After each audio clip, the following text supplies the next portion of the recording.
សនានឹងមានផលពិសេសណាស់ណាសម្មាសម្ពុទ្ធព្រះអង្គទ្រង់ត្រាស់សម្ដែងថាក្នុងការដែលឲ្យទានហ្នឹងបើឲ្យនៅសម្ពុទ្ធសម្ពុទ្ធនេះឈ្មោះថាឲ្យនៅពួរសម្បុរហើយអ្នកទទួលបានក្នុងបច្ចុប្បន្នណាបានសម្ពុទ្ធទៅគឺបានពួរសម្បុរ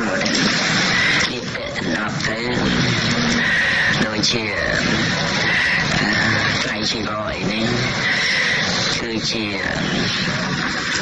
ជីវរៈទានដែលនាំមកនៅតួសម្បុរនឹងពិសេសណាស់ព្រោះថាសម្ពុទ្ធជីវរដែល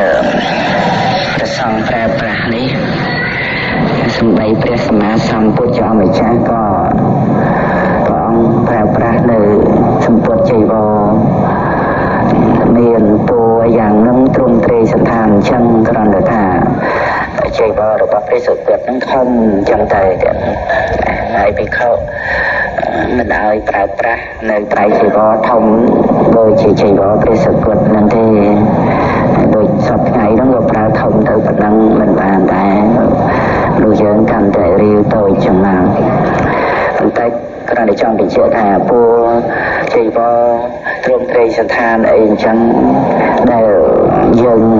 បានធ្វើទានហើយធ្វើឲ្យយើងមានសេចក្តីជ្រះថ្លានឹកឃើញដល់ការប្រើប្រាស់នៅត្រៃជីវររបស់ព្រះសុគតសាសនាព្រះបច្ចេកពុទ្ធក៏ដូចគ្នាព្រះអគ្គសាវកក៏ដូចគ្នាទៀតនេះក៏ជាគ្រឿងរំលឹកដាស់តឿនដល់បព្វជិតមួយផ្នែកដែរក្នុងការប្រើប្រាស់នៅសម្ពុទ្ធជីវរទៀតណាក្នុងការប្រើប្រាស់